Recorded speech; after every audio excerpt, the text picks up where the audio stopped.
Iniciando, então, pontualmente, às 1h30. Uma boa tarde a todos. Boa tarde ao meu colega Lucas e ao senhor Fabrício Marques. Eu me chamo Laura Silva Dunker, sou integrante do Centro de Estudantes de Agronomia da Unipamp Itaqui, o CEAL, e atualmente eu estou cursando o 4º semestre de Agronomia. Estamos iniciando a nossa 12ª Semana Acadêmica da Agronomia, e desta vez, por conta da pandemia da Covid-19, de forma remota. Esperamos que nesse momento triste em que a gente está vivendo, a gente possa trazer para vocês um pouco de conhecimento e também uma interação. Gostaríamos de iniciar agradecendo à professora Magali Kemerich e ao professor Tiago Antônio Del Valle por nos ajudarem na organização desse evento. Também gostaríamos de agradecer aos professores Bruno Fraga e Glauber Fipik pelas sugestões de alguns palestrantes e aos demais professores que, de alguma forma, colaboraram para a execução desse evento. O link da presença será disponibilizado no chat, onde também pode ser mandados as perguntas ao final de cada uma das palestras, que será conduzida hoje. Qualquer questionamento que vocês tiverem fora das palestras sobre o evento, vocês podem mandar nas nossas redes sociais, tanto pelo Facebook quanto no Instagram. Também quero desejar uma excelente semana acadêmica para todos vocês. E agora eu vou passar a palavra para o meu colega, que fará a apresentação do palestrante. E obrigado pela atenção de todos. Uma excelente palestra para todos. Vou passar a palavra para o Lucas. Obrigada. Isso aí. Muito obrigado, Laura, por nos conduzir na abertura da nossa 12ª Semana Acadêmica. É um privilégio, mais uma vez, a gente fazer parte de um evento que foi pensado para vocês. Foram temas escolhidos pela maioria de vocês, temas esses que a gente espera que vocês possam desfrutar de todo o conhecimento. Como a Laura falou, alguns avisos prévios ali, a questão de link de presença será disponibilizado, o questionamento de vocês também podem ser feito.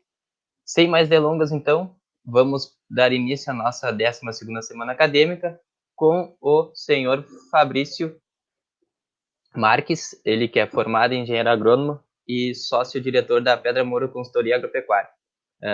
Passo a palavra ao senhor, faça sua apresentação e uma boa palestra para todos nós. Show de bola, obrigado Lucas, obrigado Laura. Vou colocar a palestra direto aqui, a apresentação diretamente no ar, né? Como de costume, eu estava de matilista por aqui, mas agora tenho que deixar o mate de lado para me concentrar na apresentação. Vou botar a projeção aqui da palestra no ar. Só me confirmem aí se ela já está projetada, porque a partir do momento que eu coloco em tela cheia aqui, eu enxergo tão somente a palestra, né? Se já está tudo ok, então, da nossa parte, podemos continuar. Só estou pelo teu ok aí, Lucas. Tudo certo, pode dar continuidade. Beleza, então, uma boa tarde a todos. Antes de mais nada, queria dizer que é uma satisfação para a gente, né? E ao mesmo tempo um compromisso muito grande, a gente estar aqui fazendo a abertura oficial da 12ª Semana Acadêmica da Agronomia da Unipampa, do campus de Itaqui. Esse município que tem uma relação direta com o início das atividades profissionais da Pedra Moura, vocês já vão entender por que eu estou falando disso. E a Unipampa, em especial, também tem alguns colegas de profissão nossos que são atuantes, que trabalham dentro da instituição, assim como alguns alunos da Unipampa que também são alunos nossos, do nosso curso online. A exemplo do Matheus Bittencourt, que foi quem passou o nosso número aí para que o Eduardo pudesse entrar em contato conosco, efetivando o convite e garantindo a nossa participação. Também outros colegas, como o Maurício Pinto, semana passada, nos mandou uma mensagem privada aí, dizendo que estava faceiro, que ele tinha sido um dos que tinha votado aí nesse tema e no nosso nome. Então, a todo mundo que, de certa forma, colaborou e incentivou essa nossa presença aqui, fica desde já o nosso muito obrigado. Antes da gente entrar, pessoal, no tema da palestra propriamente dito, ILP intensificando lucro e produtividade, vou fazer uma breve apresentação minha e da empresa, para depois a gente dar continuidade no tema. Afinal de contas, eu não tenho a mínima pretensão que 100% das pessoas que estão nos assistindo já nos conheçam. Inclusive, então, de certa forma, um preceito da educação, um preceito básico da educação, que eu me apresente quando chego num ambiente novo, né? Então, vamos lá. Sem mais delongas, meu nome é Fabrício Marques, eu sou engenheiro agrônomo, formado pela Faculdade de Agronomia Eliseu Maciel, da UFPEL aqui em Pelotas. Atuei por 8 safras na Porteira Dentro, uma outra empresa de consultoria aqui da região, e em abril de 2018, eu me desliguei da empresa e, posteriormente, acabei criando a Pedra Moura. Mais precisamente no dia 13 de setembro, Dia Internacional do Agrônomo, né? E no dia seguinte, dia 14 de setembro, nós já estávamos, então, no município de Jaguarão, ministrando um treinamento interno para os colaboradores de 2 granjas que são clientes da Fronteira Agro, que foi a revenda que organizou esse evento e nos contratou para ir lá prestarmos esse serviço. E dias depois, mais precisamente dia 3 de outubro de 2018, nós estávamos justamente em Itaqui, desta vez a convite da BASF, num evento organizado pela BASF em parceria com o IRCA, onde nos tocou a responsabilidade de falarmos sobre o manejo da resistência de plantas daninhas em lavouras de arroz, onde a gente teve a oportunidade de levar os nossos resultados de campo, os resultados de lavoura, e o nosso colega e amigo Dr. André Andres, da Embrapa Terras Baixas, aqui do Capão do Leão, na sequência falou sobre os resultados que a pesquisa tem em cima desse tema. Mas eu não sei se vocês repararam, pessoal, mas todas as fotos que eu apareço até então aqui na palestra, nenhuma delas é atuando no campo, né? Todas é neste tipo de serviço aqui, de difusão de conhecimento, e isso, de certa forma, é proposital pelo seguinte motivo. Porque, embora a gente tenha algumas áreas, alguns produtores, algumas propriedades que a gente atua diretamente no campo, o principal objetivo da empresa é a difusão de conhecimento. Eu costumo dizer que a gente não vai tirar o pé do barro para não perder o conhecimento de causa e a capacidade de nós estarmos permanentemente em atualização do conhecimento, mas esta área física que a empresa atende é uma área estrategicamente limitada e assim vai seguir, podendo sofrer alguns ajustes, mas neste caso seria para menos e não para mais, porque realmente a missão da empresa é essa daqui, é aprender, ensinar, difundir e trabalhar para que a integração lavoura-pecuária seja cada vez mais a realidade dos nossos sistemas de produção agrícola em terras baixas. E por que esta questão do sistema de produção integrado, principalmente integração lavoura-pecuária? Primeiramente, porque isso é um gosto, é uma paixão nossa, eu me agrado de trabalhar com isso, eu gosto de falar disso, eu gosto de aprender e ensinar sobre este tema, mas principalmente, pessoal, pelo fato daquele período que eu comentei, que eu saí da Porteira Dentro em abril e abri a Pedra Moura em setembro. Então, neste meio tempo, eu estava, além de estudando algumas propostas de trabalho que nos surgiram, que felizmente foram várias, eu estava também fazendo uma autoanálise das 8 safras anteriores que a gente tinha atuado, e eu percebi que as propriedades onde eu tinha dificuldade de gerar resultado nas lavouras eram justamente aquelas onde a gente não tinha um sistema de produção definido, algumas delas nem rotação de culturas possuíam, muito menos a integração com a pecuária. Eu percebi que nós estávamos sendo contratados para simplesmente dar recomendação de lavoura, dar doses de produtos. E não que isso não seja importante, né? É óbvio que é importante o manejo fitossanitário da lavoura, mas ele é o final do processo. Nós estávamos tentando resolver a consequência sem atacar a causa. Então, a partir deste momento que eu me dei conta disso, eu trouxe para a meta, para o objetivo principal e para a missão da empresa, esta questão do foco no sistema de produção. Então, todas as propriedades que a gente atua, todos os conteúdos que vocês nos vêm fazendo, todas as palestras que a gente tem a oportunidade de ministrar, tem um foco no sistema de produção. Porque a gente percebeu que a cada safra, a gente hoje, dia 30 de março, cada safra que a gente colhe, cada resultado que a gente avalia, a gente percebe e cada vez tem mais convicção que a produtividade se define entre a colheita e a semeadura. A partir do momento que a gente inicia a semear uma nova safra, dali para frente é simplesmente condução de tudo que a gente definiu, do planejamento que a gente fez e das estratégias que a gente adotou de curto, médio e longo prazo, para que isto daqui, para que este sistema de produção integrada passe a fazer parte e ser a realidade do negócio da propriedade, fazendo com que o produtor colha mais, gastando menos. falando em colher mais, gastando menos, já entrando diretamente na parte mais prática da nossa conversa, como sempre eu trago vários relatos de casos, de coisas que a gente vem fazendo no campo para embasar as afirmações que a gente faz. E aqui eu trago um case aí da safra 19 e 20, da Estância Sobradinho, que é uma das propriedades que a gente atende, inclusive mandar um abraço para o meu amigo Rafael Busato, que está nos acompanhando também, que é o produtor que conduz o manejo todo lá na propriedade.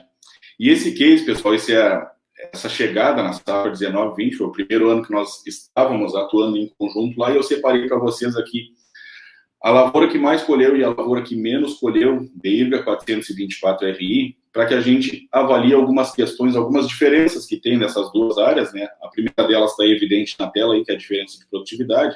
Vocês podem ver aqui que toda a lavoura foi semeada dentro da época, né? Então, a gente terminou a semeadura de 100% da área dia 25 de outubro. Então, a gente tem uma diferença que está aparecendo no gráfico de produtividade em sacos por hectare, seco e limpo, obviamente, né? Mas a gente pode converter também para quilos por hectare, que é mais comum na região de vocês, e para simplificar a nossa compreensão, podemos arredondar para 11 mil quilos aqui e 10.500 quilos aqui, para que a gente simplesmente facilite didaticamente para perceber o que de fato importa, que é a diferença de produtividade, seja ela em sacos ou em quilos, 10 sacos por hectare ou 500 quilos de arroz por hectare. Então, essa é a primeira questão. Se eu fosse fazer essa pergunta para vocês, eu mesmo acabei de responder, né? A diferença de produtividade de uma área para outra, então são 10 sacos ou 500 quilos. Mas se eu perguntasse para vocês qual é a diferença de rentabilidade de uma área para outra, vocês saberiam me responder? Pode ter alguém mais rápido de raciocínio aí, já fazendo uma conta rápida de cabeça, né?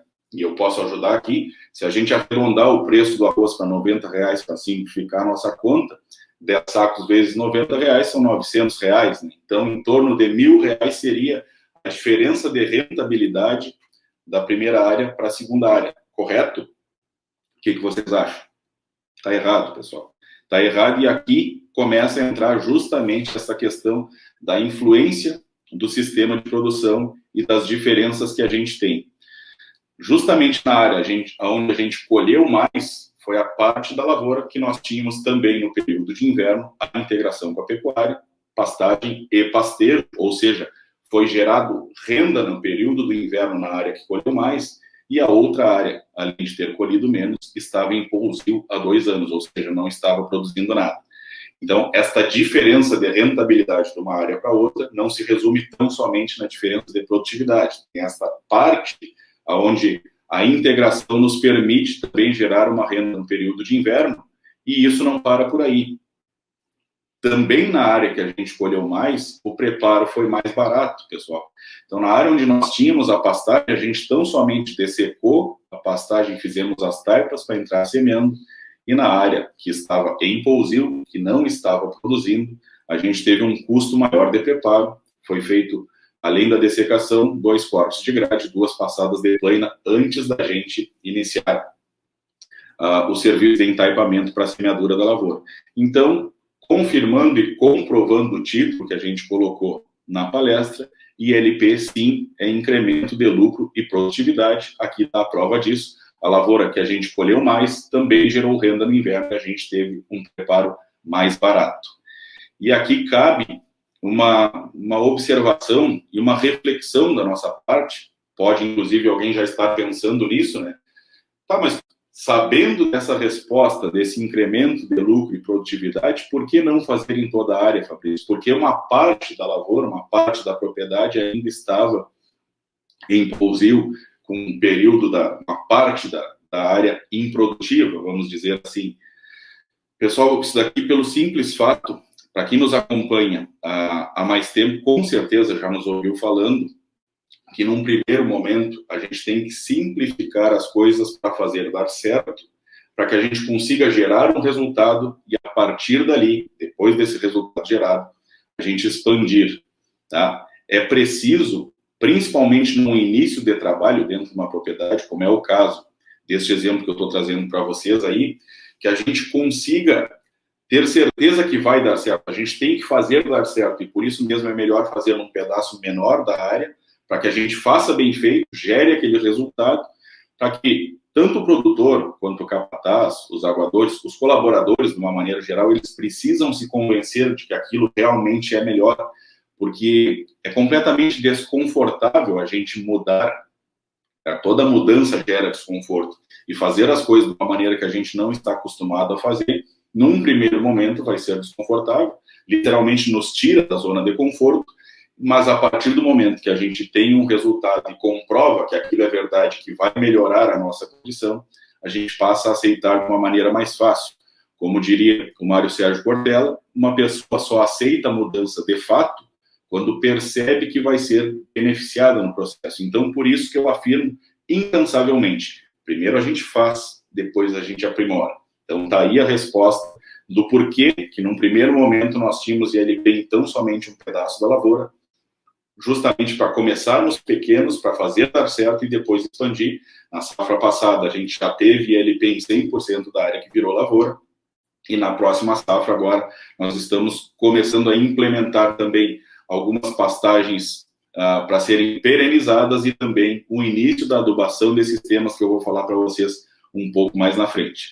Mas, enfim, então está aí este primeiro relato de caso, comprovando o título da palestra. Aqui eu só vou deixar para vocês algumas fotos desta mesma área. Tá? Percebam aqui na imagem da direita que a área estava dessecada, ou às vezes não foi feito um preparo convencional, né? Chamo a atenção para esta parte onde o gado está do outro lado da estrada. Essas duas áreas que são divididas pela estrada municipal somam 125 hectares.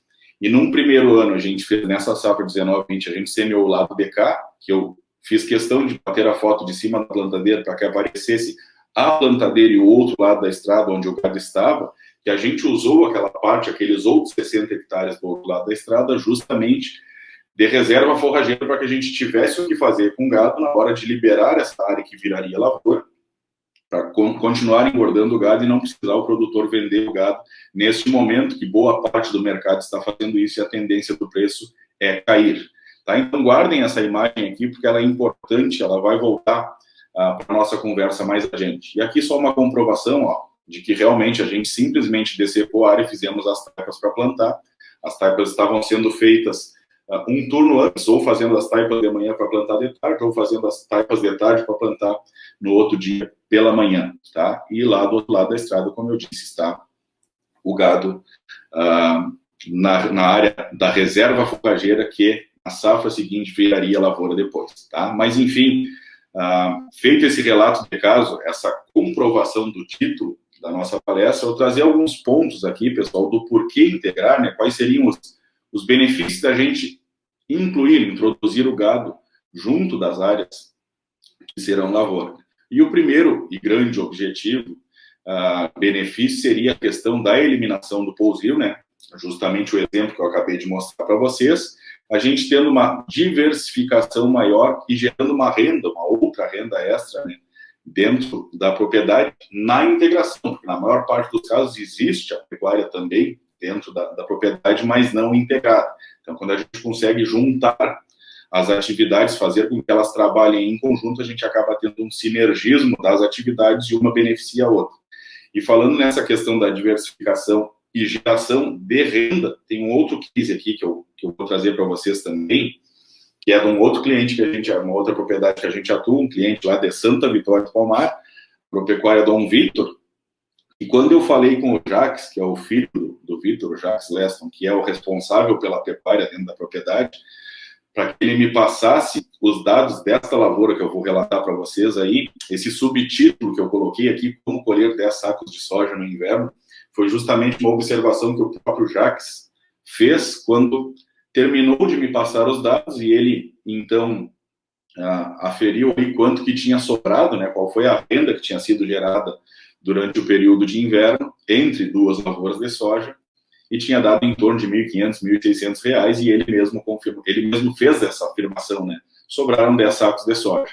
Eu ainda comentei com ele que isso era interessante, que era um bom título, um bom tema, para fazer um conteúdo, para gravar um vídeo falando como colher 10 sacos de soja no período do inverno, e está aí o exemplo. Tá? Então, eu vou trazer para vocês, descrever, está descrito aí, né? Mas relatar para vocês o que foi feito nessa área, Foi soja na safra passada, se fez a semeadura de avião na caída da folha da soja, para antecipar a semeadura, e se utilizou essa pastagem por 120 dias, tá? Então, foi produzido 280 quilos de carne por hectare nesse período todo, com um ganho médio aí de 2,33 quilos por hectare e dia. O custo da pastagem, levando em conta a semente, o avião, a adubação, que como está descrito aqui embaixo, foi 150 quilos de 27 e depois mais 80 quilos de ureia branca, somando todos esses custos, obviamente com esses custos nos valores tanto de adubo e semente e da própria carne, que está aqui destacado, né? Mas os valores todos reais, mas do ciclo passado, antes de ter essa suba considerável que está tendo nos insumos aí, mas o custo foi esse, somando o avião, o azevém e a adubação. O que não está na conta aqui, que daria para a gente arredondar esses custos para R$600, que seria o custo da operação da adubação, né? Então, até para simplificar a nossa conta, acho que é interessante nós arredondarmos este custo para R$600, e o faturamento que a gente teve na área, justamente os 280 quilos de carne produzida a R$7,50 por quilo, que foi, de fato, o valor que o Jacques efetivou essa venda aí, nos gerou R$2.100 por hectare, descontando R$600 do custo da pastagem, da adubação, nos sobram R$1.500. Então, está aí a comprovação também que entre duas lavouras de soja, ou entre duas lavouras, seja ela de soja, seja de arroz, este período, esta integração, este período de pastejo durante o inverno, nos permite, sim, também gerar renda e, melhor do que tudo, reduzir custos da lavoura, melhorando a condição, inclusive, do potencial produtivo da área. Tá? Esta área que cabe ressaltar, esses 120 dias de pastejo, pessoal. Primeiro ponto é que a soja, quando é uma lavoura de soja, que vai vir na sequência, a gente já ganha uns dias de pastejo, que a soja a gente semeia depois do arroz, acaba semeando um pouco mais tarde, então a gente já tem aí umas 3 ou 4 semanas a mais de utilização desta pastagem, porque a soja vai ser semeada um pouco depois do que o arroz. Mas tem um outro detalhe de uma coisa que a gente fez aqui, que é importante ressaltar. Embora tenha sido semeada de avião esta área ano passado, para a gente antecipar a semeadura, teve um período de estiagem no final do verão, início do outono, ano passado, que atrasou o estabelecimento das pastagens, e o gado só conseguiu entrar nessa área em julho, tá? Que foi quando se fez, um pouco antes aí, na terceira folha, se fez a adubação do 27 a Lanos, e dias depois se entrou com o gado no início de julho. E daí, como atrasou um pouco o início do pastejo, propositalmente a gente usou a estratégia de fazer o plantio no verde nessa área. Tá? Então, nós literalmente dessecamos a área num dia para plantar no outro. Obviamente que não tinha dado tempo do herbicida agir e o azevém estava completamente verde. Mais precisamente, a gente dessecou a área dia 6 de novembro e entre os dias 7 e 8 a gente semeou essa lavoura. Ela se estabeleceu perfeitamente, o potencial da área está muito bom. A gente ainda não tem o resultado dessa lavoura, porque no momento hoje ela está lourando, está começando a cair as folhas, então vai pelo menos mais uns 15 ou 20 dias para que a gente entre nessa área, para de fato colher e ver o quanto que o total do processo aí vai nos gerar de renda, né, somando a atividade pecuária e a atividade agrícola. Mas o potencial da lavoura, é o primeiro ano que a gente está atuando com eles, esta área como está sendo repetida, segundo os relatos do pessoal da propriedade, comparando a lavoura do ano passado com a lavoura desse ano, ela está infinitamente melhor. Então, a tendência é que a gente também gere um incremento de produtividade na lavoura, tendo faturado, aí, tendo gerado essa renda de R$ 1.500 por hectare durante o período de inverno. Tá bem?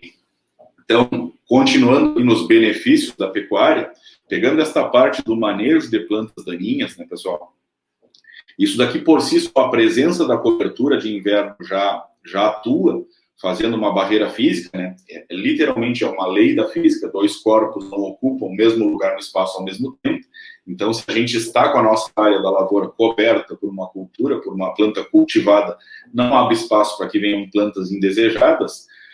A simples presença da cobertura de inverno já faz isso, mas se a gente conseguir manejar, facilitar o manejo ou reduzir a dificuldade de manejo das plantas daninhas e ainda assim produzir e gerar renda em cima dessa área, como é o caso das áreas com pastejo, tanto melhor. Assim como o caso da ciclagem de nutrientes e o aumento da fertilidade, a possibilidade da gente trabalhar com a adubação de sistemas, que estas áreas de pastejo intensificam, pessoal, esta questão da ciclagem de nutrientes. O gado serve, ele atua como uma espécie de catalisador deste processo, pelo simples fato. Cada vez que a pastagem ela é herbivorada, ou seja, cada vez que ela é pastejada, que o gado consome um pedaço daquela forrageira, a planta recebe o estímulo de rebrotar, de colocar perfilho novo, e isso proporcionalmente faz com que ela desenvolva mais raiz para compensar o aumento de volume da parte aérea, e ela vai explorando um volume maior de solo, extraindo mais nutrientes da camada mais em profundidade do solo, trazendo para a parte aérea. O gado, ao consumir, vai devolver para o sistema através da urina e do esterco, fazendo literalmente com que esta ciclagem, esta reciclagem de nutrientes ocorra e se acelere em cima da área pela presença do animal. Então, sem falar nesta parte que está destacada aí, da questão da biologia do solo, né, que para mim é o principal e grande efeito, grande benefício que a gente tem da introdução da pecuária no sistema, porque, pessoal, esta questão da atividade biológica da forragem, do gado, e principalmente do sistema radicular, fazendo com que os exudatos das raízes da forrageira estimulem a microbiologia do solo que atua, nos ajudando, inclusive, a mineralizar e disponibilizar nutrientes para as lavouras, isso fica acelerado, assim como as próprias placas de esterco na superfície da pastagem vão criar também um ambiente favorável ali para uma outra micro e mesofauna, ou seja, a vida do solo se intensifica quando a gente tem a presença da pastagem e principalmente do pastejo.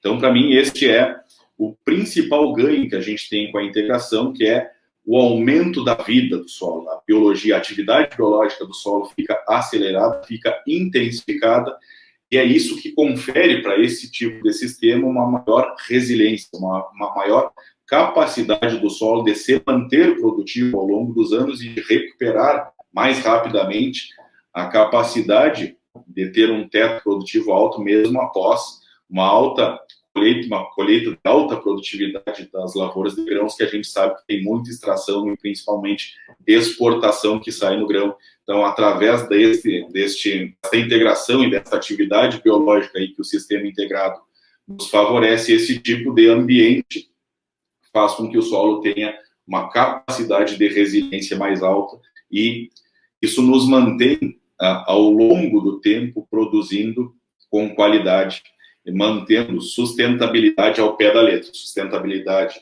ambiental, social e econômica e a longevidade do negócio da propriedade e dos produtores como um todo. Tá bem? Então, só para comprovar algumas das coisas que a gente acabou de afirmar aí, pegando essa imagem do André Andres, mais uma vez citando o doutor André Andres, pesquisador da Embrapa Terras Baixas, esse é também um trabalho educacional, digamos assim, que o André fez num produtor aqui, utilizou esta área, fez uma faixa de azevém aí de forma didática, né, bem próximo às mangueiras, como o pessoal dá para ver na foto aí, e o objetivo dessa área era justamente comprovar para o produtor que a área onde tinha cobertura de inverno, o manejo das plantas daninhas fica beneficiado. Então, percebo que a área onde foi semeado o azevém tinha só a forrageira, e na área onde não tinha cobertura de inverno, a sujeira tomou conta, principalmente buva.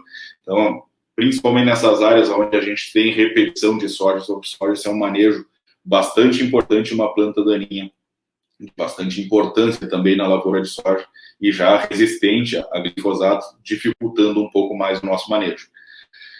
Outra coisa que a gente tem como comprovar, pegando alguns dados da pesquisa do pessoal da Aliança CIPA, né, esta questão da ciclagem de nutrientes que eu acabei de afirmar para vocês aí, através do pastejo, pessoal. Então, tem uns dados aí da pesquisa da Aliança CIPA, áreas onde a gente tem o pastejo hibernal, a disponibilidade do fósforo fica aumentada. Então, como a gente pode perceber na imagem aí, eles estão chamando de fósforo biodisponível, né? chega a aumentar em até 32% a disponibilidade desse fósforo, justamente para a lavoura que vai vir na sequência após uma área de pastejo. Outro fato também, esse, se eu não me engano, é o trabalho de dissertação de mestrado da Amanda Postelt Martins, professora, hoje doutora Amanda, né, professora da URGS, onde foi comparado os atributos físicos, aliás, químicos do solo, em área com pastejo, em área sem pastejo, mas com cobertura vegetal, né? E vocês percebam aí, a própria imagem, de certa forma, está falando bastante por si só, onde a gente teve o pastejo, né, o que eu acabei de falar para vocês aí, que o simples fato do pastejo estimula a planta a rebrotar, cada vez que ela rebrota, estimula o sistema radicular a se desenvolver um pouco mais, acompanhando essa produção maior de matéria seca na superfície, fazendo com que atinja uma profundidade mais alta, a atividade biológica das raízes e dos micro-organismos que interagem com esse sistema radicular vão acabar também melhorando condições químicas e físicas do solo, e nesse caso mais específico aí, atributos físicos, ou seja, a gente consegue, através do pastejo, melhorar também a fertilidade química do solo, né, fazendo com que em mais profundidade no perfil a gente tenha uma correção, isso no caso aqui deste trabalho específico, em área de puxilha, de plantio direto, né, sem revolvimento do solo, fazendo com que o pH e a saturação de base consiga ser elevado, que a gente consiga elevar ao longo do perfil, em maior profundidade no perfil do solo.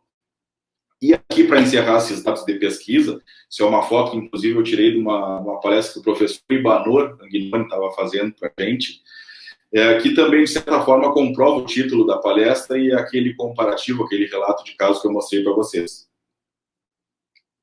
Que são dois sistemas, pessoal, um tradicional, monocultura arrozeira com um preparo convencional, comparado com o sistema integrado, tá? Um trabalho que foi apresentado no Congresso Arroz Irrigado, onde a gente teve uma testemunha e 4 níveis de adubação.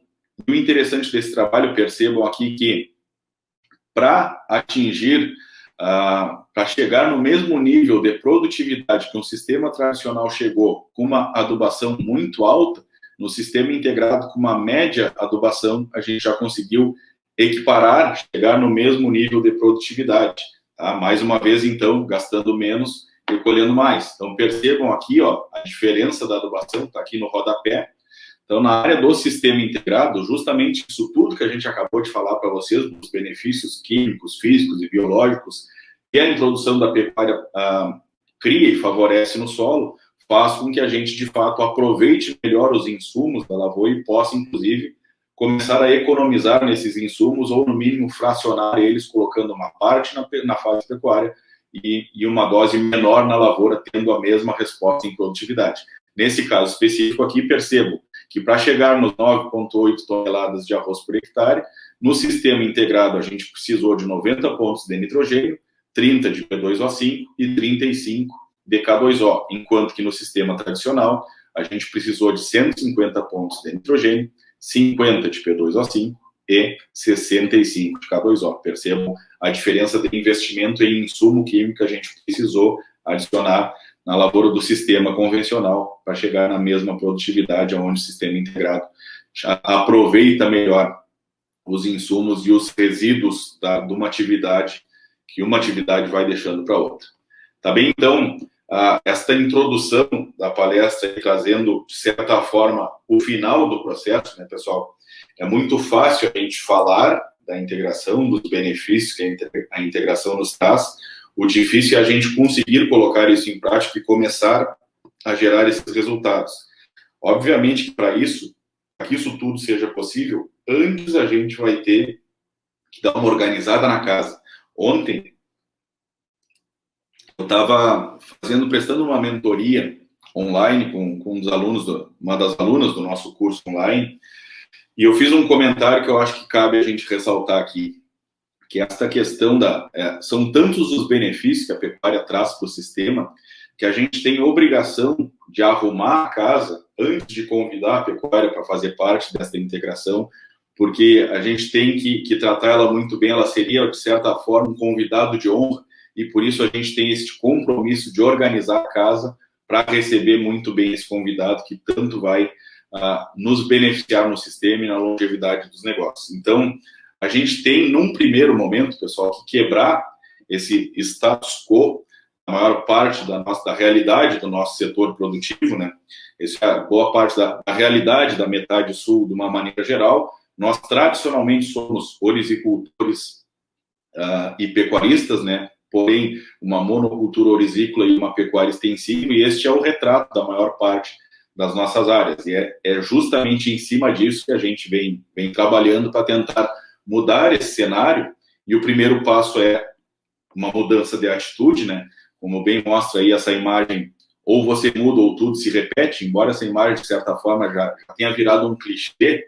Eu acho que é interessante a maneira com que eu gosto de abordar ela, essa imagem da pessoa andando em círculos ali, e isso mal comparando é com a pessoa que está com este problema, que está imerso neste problema, cometendo este erro de não mudar de atitude.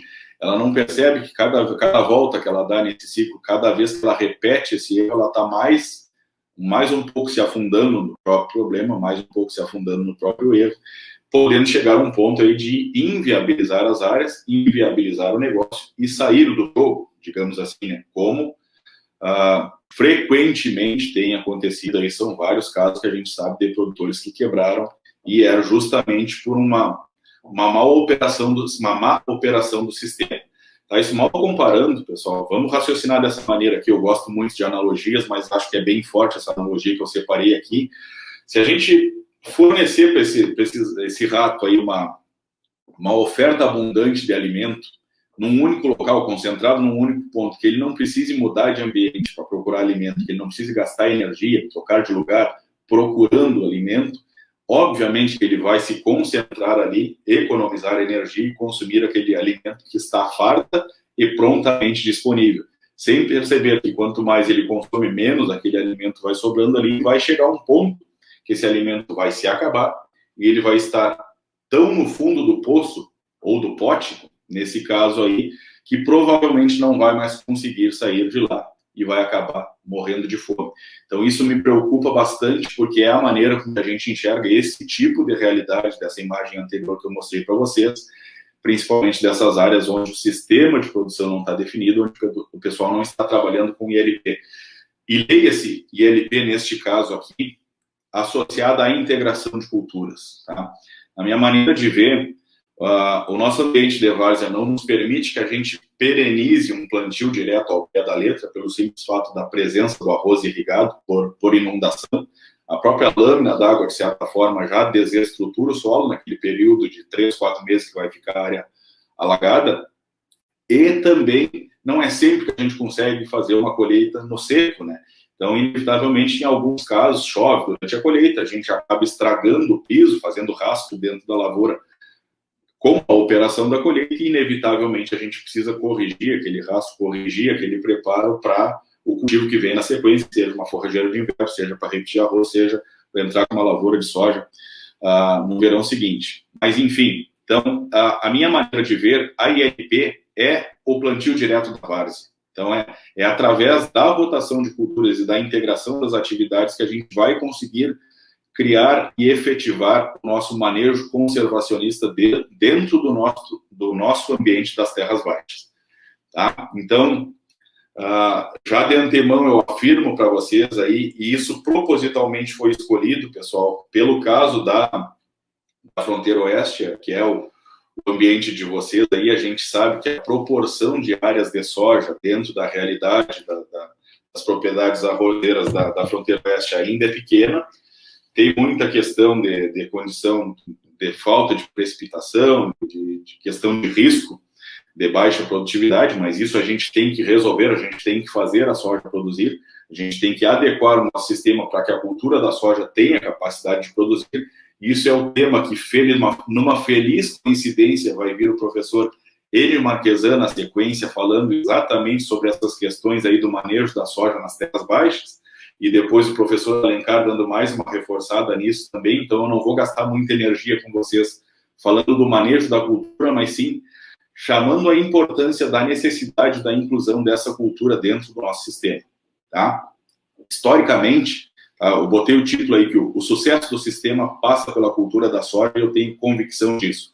A partir de agora, eu vou tentar convencer vocês de que, mais uma vez, mais essa afirmação também é verdadeira. Tá? Historicamente, a fronteira oeste, dentro das regiões produtoras orizícolas, é a região de maior capacidade produtiva, de maior teto produtivo, por algumas questões climáticas, de fertilidade natural de solo, a disponibilidade de luz e temperatura, que favorece a produção e a produtividade da lavoura arrozeira. No entanto, pessoal, algumas safras atrás, a Zona Sul começou a encostar na fronteira oeste em níveis de produtividade, mesmo sem ter as mesmas condições climáticas, e isso muito se deve justamente à adequação do manejo, à adequação do sistema de produção. Tá? Eu vou mostrar para vocês aqui, ó, isso aqui são os dados da área cultivada de arroz e soja dessa safra que a gente está colhendo no momento, safra 2021. Tá? Eu vou destacar aqui justamente para vocês o comparativo entre a Zona Sul e a fronteira oeste, onde na Zona Sul a gente tem em torno de 162 mil hectares de arroz e 100 mil hectares de soja, quase 101 mil hectares de soja, enquanto que na fronteira oeste nós temos 278 mil hectares de arroz e tão somente 36 mil hectares de soja em terras baixas, que, diga-se de passagem, que isso fique bem claro, que esse total de área de soja que está aparecendo na informação aí é em rotação com arroz. Então, afirmando e reafirmando que a Zona Sul encostou em nível de produtividade, em alguns momentos até ultrapassa a produtividade da fronteira oeste, que tradicionalmente é a região mais produtiva do estado. Eu me lembro que no início da minha atividade profissional a gente viajava para a fronteira oeste para visitar algumas propriedades da fronteira oeste, justamente para trazer informações e inovações para as propriedades da Zona Sul, para que a gente pudesse incrementar o potencial produtivo daqui. Isso hoje é uma realidade e muito se deve ao ajuste do sistema de produção e principalmente à inclusão da soja dentro desse sistema. Vamos dar uma olhada aqui nas últimas 3 safras, ó, os resultados de produtividade da safra 17 e 18, percebam aqui, ó, a fronteira oeste e a Zona Sul, um em primeiro e outro em segundo, mas muito próximas em produtividade. A safra 18 e 19, a Zona Sul ultrapassou a fronteira oeste, mas de novo estão as duas ali na ponta do ranking. A safra passada, a fronteira oeste voltou para o primeiro lugar e continua a Zona Sul muito próxima dela, ali batendo ele em produtividade. Então isso comprova, pessoal, essa informação da proporção de arroz e soja que a gente está tendo na Zona Sul e esta adequação do sistema. Muitas destas áreas de soja da Zona Sul que estão sendo trabalhadas em rotação com arroz estão tendo pelo menos uma cobertura de inverno, se não todas com pastejo, já com a integração efetivada, mas a cobertura de inverno também nos ajudando, fazendo esse papel de ciclagem de nutrientes, proteção do solo, ajudando no manejo das plantas daninhas e no aumento do potencial produtivo da lavoura.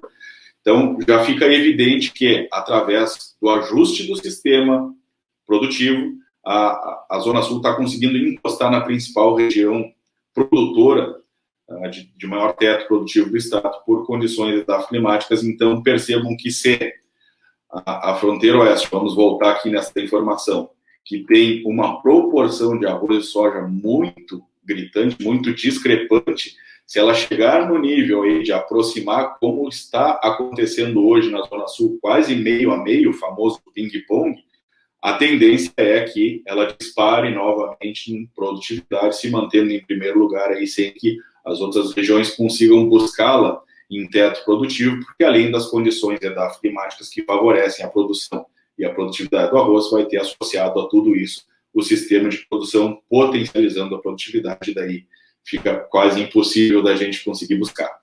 Tá bem? Então, comprovando isso, que a inclusão da soja neste ambiente do sistema produtivo é fundamental. Eu chego a elencar aqui a soja hoje como a ferramenta mais importante desse sistema, pelo seguinte motivo, pessoal. A simples inclusão da soja nesse ambiente de terras baixas requer que a gente faça alguns ajustes principalmente na estrutura da propriedade. Porque por mais que o melhoramento genético tenha trabalhado para trazer sojas adaptadas ao ambiente da várzea, ela continua sendo uma cultura de terras altas e que a gente está introduzindo num ambiente que não é natural para ela. Então, é nossa obrigação adequar a estrutura destas propriedades que foram tradicionalmente projetadas para colocar água no sistema.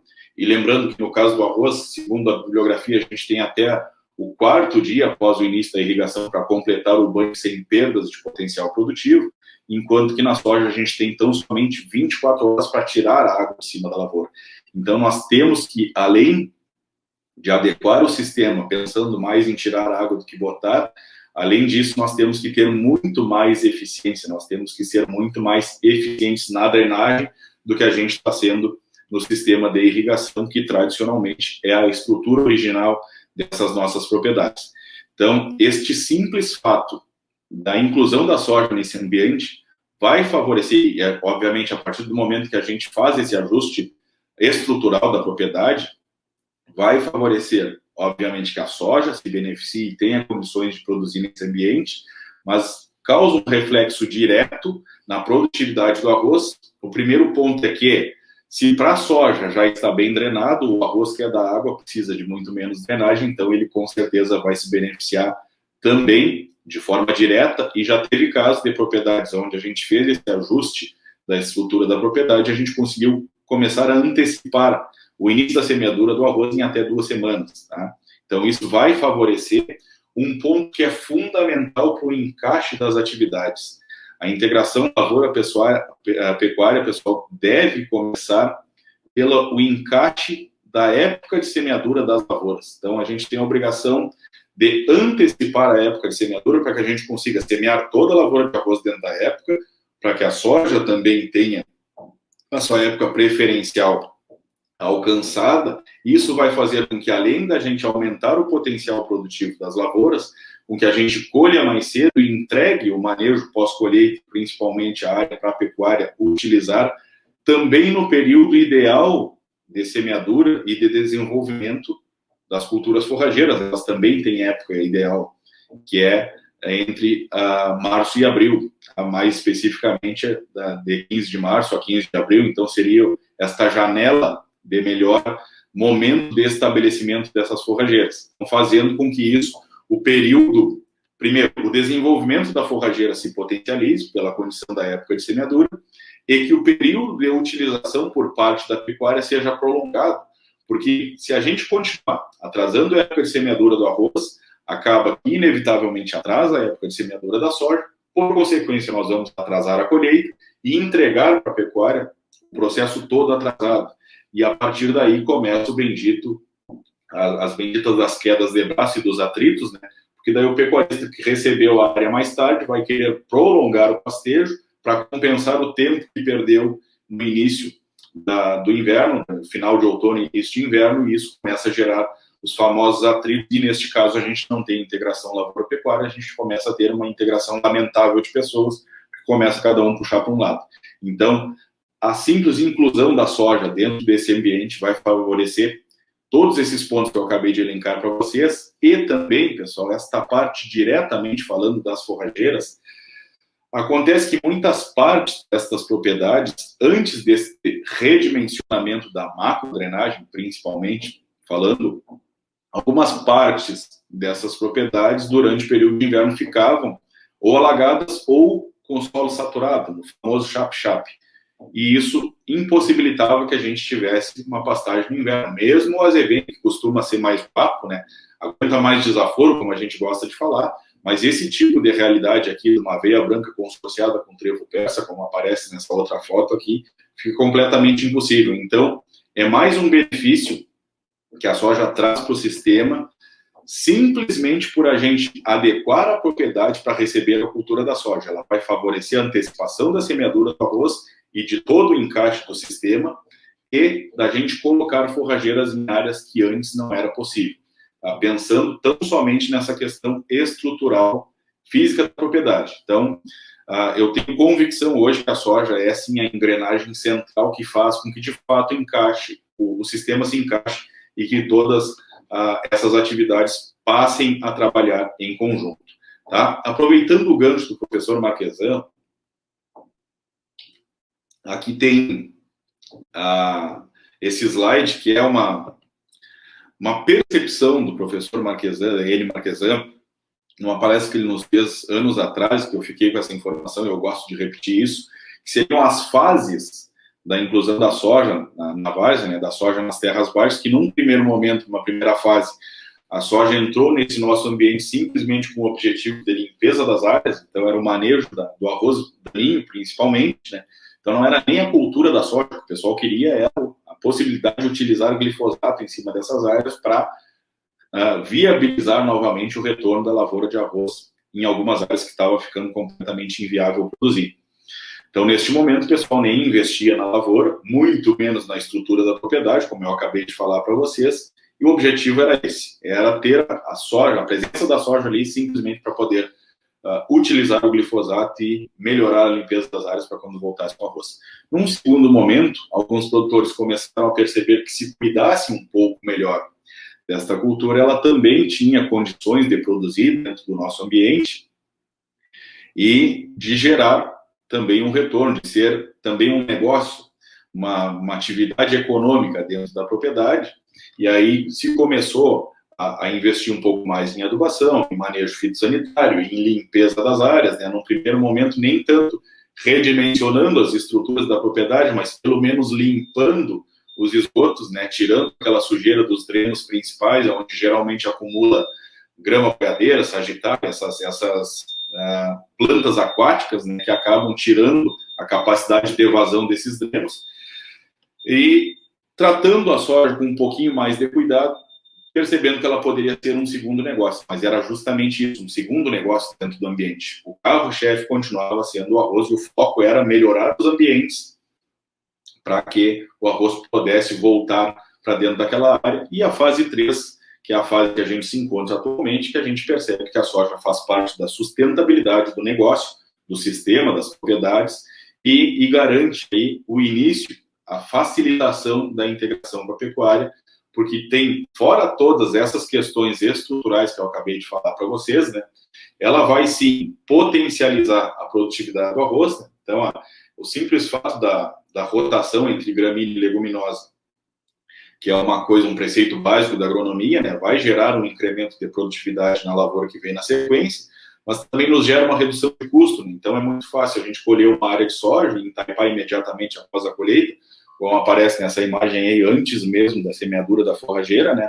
Então, reduzindo tempo de serviço e custo de diesel, que são custos diretos, né? Mas se a gente for olhar aqui aos custos indiretos, ou os benefícios indiretos, as economias indiretas que a gente faz, a menor mobilidade do solo, pensando em menor degradação, oxidação da matéria orgânica, queima de combustíveis fósseis, né? Tempo de serviço, horas extras que às vezes são necessárias fazer quando se está fazendo um preparo convencional. Enfim, tem esses outros benefícios secundários e a questão da área pronta, né, pessoal? A possibilidade, a soja nos permite, nos traz para a nossa realidade a possibilidade da gente estar sempre com a área pronta para semear cedo, trazendo aquilo que eu disse para vocês, né, a antecipação da época de semeadura, que interfere diretamente no potencial produtivo. Sem sombra de dúvidas, o insumo mais importante da lavoura é a época de semeadura, e é o que mais impacta na produtividade, né? Então, semeando mais cedo, a gente vai ter um incremento de produtividade e a certeza que a gente vai conseguir começar a encaixar o sistema, porque colhendo mais cedo, como eu já disse, a gente entrega para a pecuária mais cedo e isso tudo começa, de fato, a acontecer e as atividades, de fato, a se encaixarem. Tá? Então, a soja sendo a ferramenta mais importante do sistema hoje, nos traz alguns benefícios, assim como eu mostrei para vocês os da pecuária, né?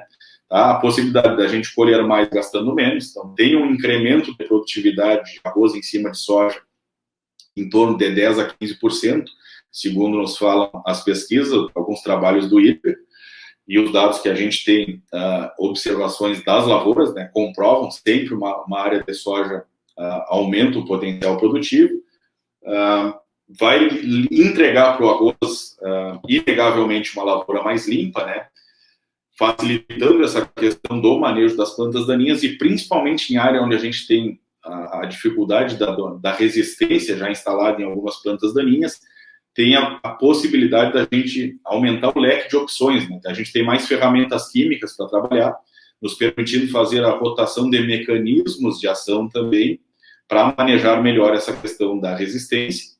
Pensando economicamente, a soja tem uma liquidez muito grande, é muito fácil vender soja, em todas as épocas do ano tem gente comprando soja, basta levantar o telefone aí e oferecer, tem gente que compra. Isso pode servir como uma estratégia também de negócio, o pessoal vender a soja no primeiro semestre, guardar o arroz para negociar no segundo semestre, onde a tendência da média dos anos é que o preço do arroz esteja melhor no segundo semestre do que no primeiro. E essa parte que está destacada em amarelo, que é, de novo, um benefício direto que a soja vai trazer para o sistema, pensando no caso das forrageiras, fora aquela questão da estrutura física da propriedade, né, da possibilidade de drenar algumas áreas que antes não era possível introduzir uma forrageira, tem também a questão da correção química e física do solo, para que a soja tenha condições de produzir dentro desse ambiente, e que, inevitavelmente, vai favorecer de forma direta as forrageiras.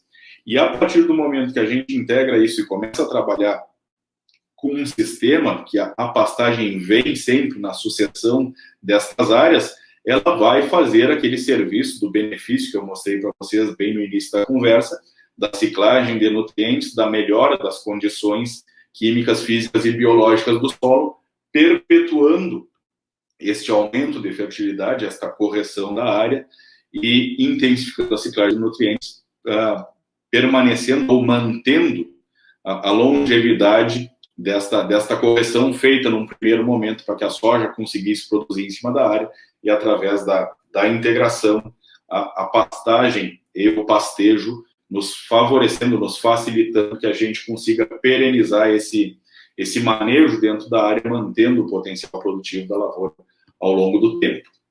Tá bem? Então, indo para a última parte da nossa conversa aqui, que é o famoso encaixe da pecuária, como eu disse antes, a gente tem que primeiro organizar a casa para depois encaixar a pecuária, né? E eu vou chamar a atenção de duas situações que a gente tem, duas possibilidades que a gente tem para encaixar a pecuária, que uma delas é a parte do inverno, né? A gente se preocupar inicialmente só com o inverno e, se possível for, ter metade da área com arroz, metade da área de lavoura, no caso, né? Metade com arroz, metade com soja. E na safra seguinte, simplesmente fazer o ping-pong, fazendo com que a gente consiga semear as forrageiras nas restevas de soja, que inegavelmente é mais fácil estabelecer uma pastagem em sucessão com soja do que arroz, porque o arroz fica aquela dificuldade do manejo da palha, tá? Primeiro, o volume de palha que fica em cima da área, e segundo, a relação CN, que tem esse resíduo da lavoura de arroz, que é muito alta e imobiliza nitrogênio no solo e tende a tornar mais lento o estabelecimento da forrageira que vem na sequência do arroz, fora as dificuldades operacionais.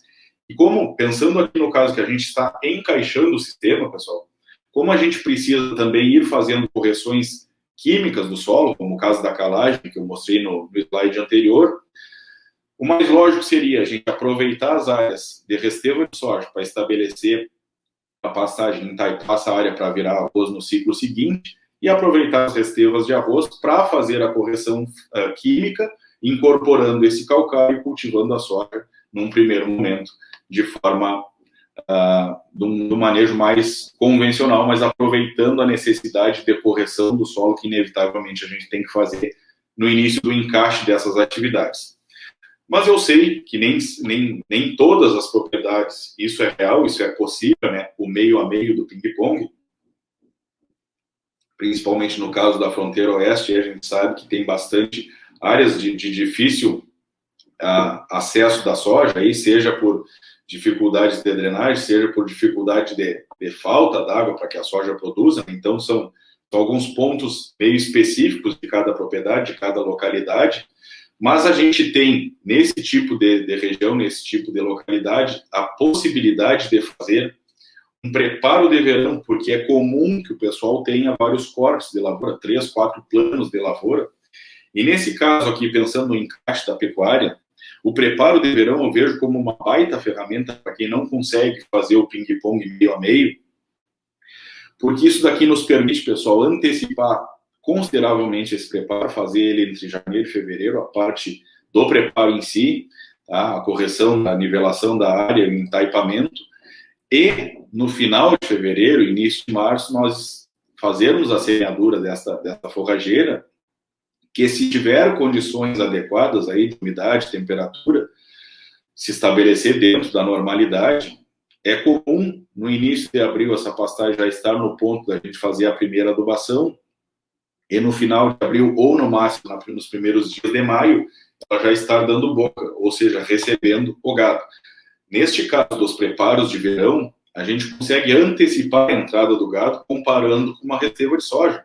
Então, que a gente tem a impressão de que as pastagens que vão dar boca primeiro são justamente aquelas que a gente faz a semeadura antecipada na caída da folha da soja, de avião, né? Mas aonde a gente tem a possibilidade do preparo de verão, isso não é uma verdade. O preparo de verão vem primeiro, é o tipo de pastagem que a gente consegue antecipar o pastejo, o estabelecimento dela e alongar um pouco mais o período de utilização por parte da pecuária. E neste caso, pensando já numa área que já está com a pecuária mais encaixada, o sistema mais encaixado, a integração ocorrendo com um pouco mais de efetividade, a gente pode começar a pensar, sim, nas adubações desse sistema, fracionando um pouco o fósforo que a gente vai colocar na lavoura de verão neste momento do inverno. E aqui eu trago para vocês algumas informações, tá, do projeto Integrar, do Felipe Carmona, lá da estação de Capivari, onde a gente tem aí vários dados de incremento do acréscimo de matéria seca do azevém quando a gente faz adubações, né? Num primeiro momento trabalhando somente com fósforo, ou somente com nitrogênio, ou associando os dois nutrientes para trabalhar em conjunto, que seria o melhor dos mundos, né? Mas fica evidente, tem duas informações para a gente tirar desse slide aqui. O primeiro que, se tiver que optar por tão somente um dos nutrientes, obviamente que optem pelo nitrogênio, trabalhar só com ureia, vai ter uma resposta muito mais efetiva e imediata do que trabalhar somente com fósforo. Isso é um fato. Mas, pensando nessa questão da possibilidade da adubação desses sistemas, percebam o quanto a gente consegue aumentar a produção de matéria seca e, por consequência, a produção de forragem e de quilos de carne produzido no inverno quando a gente associa o fósforo e o nitrogênio na adubação da pastagem. Então, nesse tipo de situação, pegando o gancho daquele dado que a gente mostrou lá do professor Ibanor, daquela foto que eu tirei do slide dele, né? A gente vendo que num sistema integrado aí a gente consegue, com menor nível de adubação na lavoura, colher igual ou mais do que um sistema convencional. Aqui entra a possibilidade da gente começar a fazer a adubação desses sistemas, colocando uma parte do fósforo que seria utilizado na lavoura de verão, junto do nitrogênio na pastagem, fazendo com que ocorra este aumento do incremento de acúmulo, acréscimo de matéria seca e, por consequência, da produção da forragem e da produção de carne. Obviamente que tem que ter alguns cuidados aqui, a área já tem que estar com aqueles critérios ali dos índices de fertilidade, os níveis críticos de fertilidade já corrigidos, né? Então, por isso que é importante, mais uma vez, ressaltar a ferramenta da soja dentro do sistema, porque a gente acaba fazendo essas correções para que a soja tenha a capacidade de produzir e as forrageiras se beneficiam disso, e a gente pode passar a pensar, inclusive, em adubação do sistema, porque a fertilidade química do solo já está mais próximo da correção pelo simples encaixe da soja dentro desse ambiente. Tá? Então, o que a gente está procurando fazer? A gente tem trabalhado, de uma maneira geral, tá? Na Estância Sobradinho, que eu falei para vocês lá no início, essa safra. No primeiro ano, a gente teve, seguindo aquela lógica do passo a passo que eu falo para vocês, né? Para quem for começar a trabalhar com adubação desses sistemas, também sugiro que comece uma parte pequena da área, para gerar aquele resultado, gerar aquele comparativo, se autoconvencer que realmente aquilo é possível para depois expandir, tá? Mas pegando essa linha de raciocínio, eu mostrei para vocês um case da safra 19-20, o primeiro ano que nós estávamos atuando na Estância Sobradinho, onde a gente teve ILP numa parte da área, então somente para comprovar que aquilo era possível. No ano seguinte, que essa safra que a gente está colhendo agora, 100% da área de lavoura de arroz teve pecuária no inverno, com pastagem e pastejo, obviamente.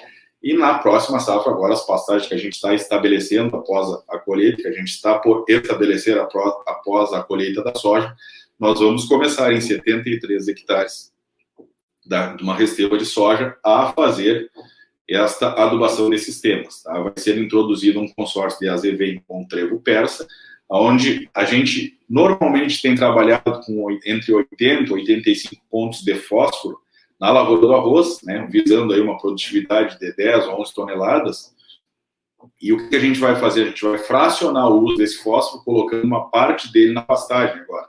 Então, o objetivo é reduzir o uso da adubação química, do fertilizante químico na lavoura de arroz, fazendo com que a gente, inclusive, ganhe capacidade operacional, porque nós temos trabalhado normalmente com 150 a 160 quilos de MAP na linha do plantio do arroz. A ideia é trabalhar o ano que vem nesta parte da adubação desse sistema com 100 quilos de MAP na linha, ou seja, nós vamos reduzir em 1/3 a dose que estávamos utilizando no verão, e essa diferença desses 30 pontos, 30 e 40 pontos de fósforo que a gente vai diminuir do verão, nós vamos incluir na pastagem agora, junto com o nitrogênio, com este foco de potencializar o acréscimo do acúmulo de matéria seca, fazer com que a gente produza mais forragem, que recicle mais esses nutrientes, pegando o gancho lá daquele fósforo biodisponível que eu disse para vocês, né? Então, nós teremos a mesma quantidade de fósforo na lavoura de arroz, sendo que uma parte dela foi utilizada no inverno e teve a sua disponibilidade acelerada justamente pela condição da atividade biológica, da pastagem, dos organismos do solo e da pecuária em cima dela. Tá bem? Mas isso, como eu já alertei, é importante para quem vai fazer, começar pequeno, primeiro a gente faz, depois a gente aprimora.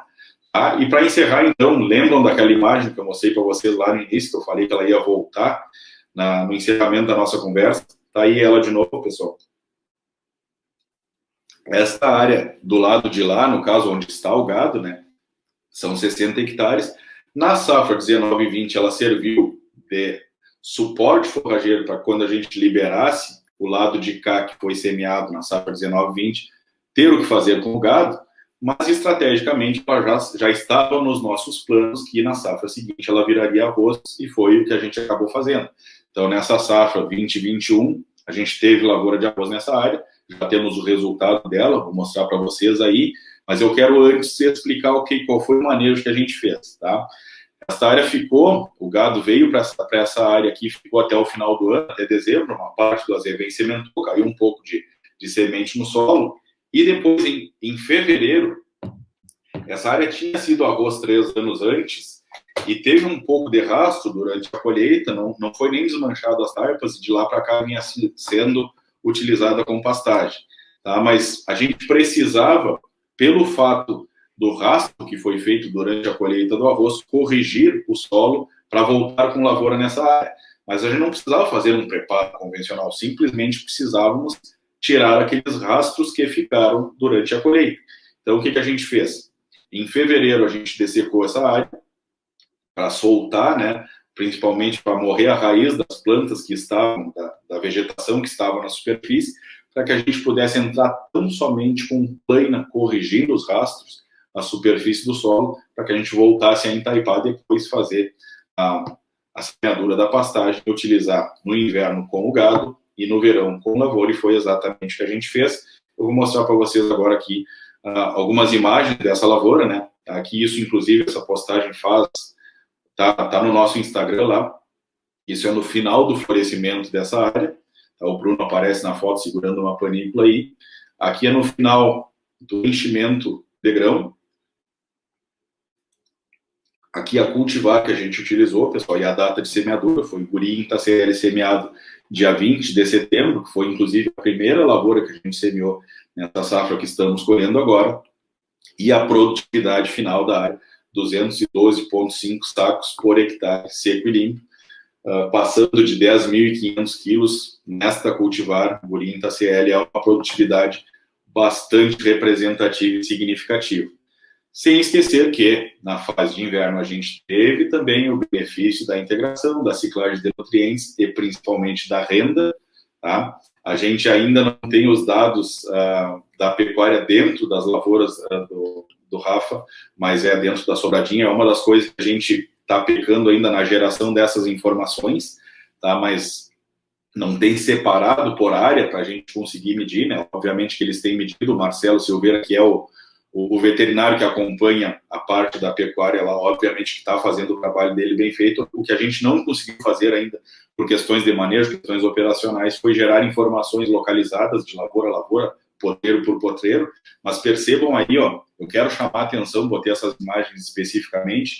O dia que todas as fotos são do Bruno, o dia que ele foi avaliar a pastagem e o gado ia entrar na pastagem justamente nesse dia, tá? A gente fez a semeadura dessa área, pessoal, de avião também, precedendo a confecção das taipas, tá?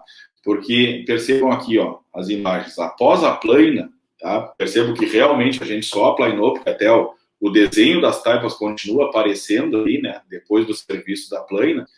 E quando a gente terminou de aplainar essa área, 2 dias depois marcava uma chuva, a gente já tinha o AZV em casa.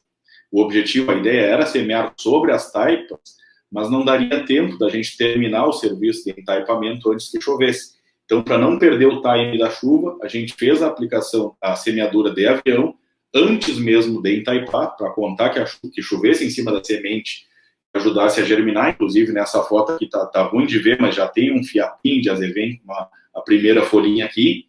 Nessa segunda foto tem algumas sementes já inchadas, iniciando o processo de germinação.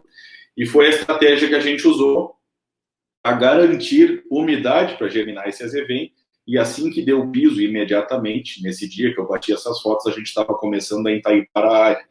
Então, reparem aqui que mesmo fazendo a semeadura antes das taipas, como a gente conseguiu imediatamente entaipar no início da germinação do AZV, ele cobriu perfeitamente. Perceba essas ondas que aparecem na imagem aí, a térmica aqui está em cima de uma taipa, o Bruno está agachado em cima de uma taipa, aqui estão os leiveiros, ó. Percebo que a sanga da maracha, ou os leiveiros das taipas, onde costuma acumular um pouco mais de água, o AZV estava um pouco mais ralo, mas estava estabelecido ali também.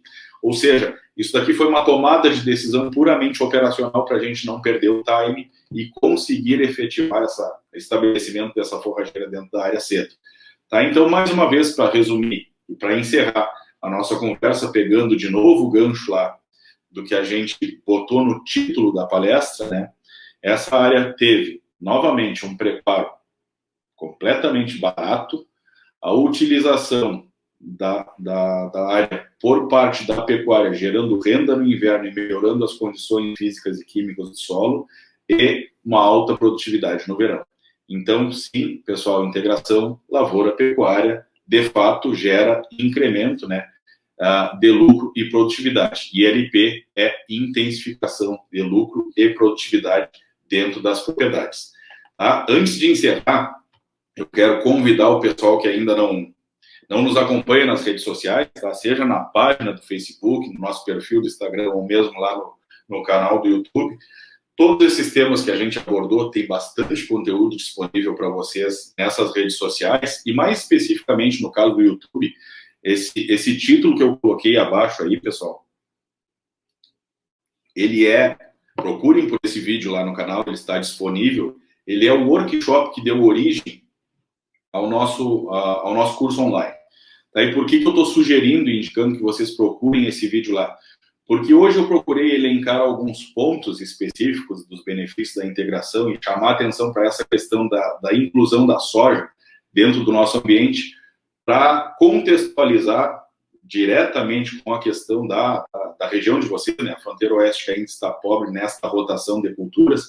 Então, eu procurei direcionar os temas para a realidade de vocês, mas para quem tiver interesse, esse workshop que está disponível lá no canal, ele tem quase 2 horas de conteúdo e ele foi montado, foi feito com uma ordem cronológica, tá? Eu chamei de 5 passos fundamentais para a gente adequar a propriedade para conseguir integrar as atividades dentro dela, que seria, então, a maneira da gente iniciar efetivamente a integração lavoura-pecuária dentro da propriedade, seguindo cronologicamente 5 passos. Então, está muito didático, esse conteúdo lá no canal, nesse vídeo especificamente, aí para quem tiver interesse de complementar os temas que a gente abordou aqui, eu sugiro e convido que procurem esse vídeo lá no canal, porque com certeza vai colaborar bastante, porque, como eu já disse, a didática com que ele foi organizado e a cronologia dos temas facilita bastante a compreensão. Tá bem? Eu agradeço a atenção de todos, no momento era o que eu tinha para trazer para vocês, fico disponível para os questionamentos e muito obrigado.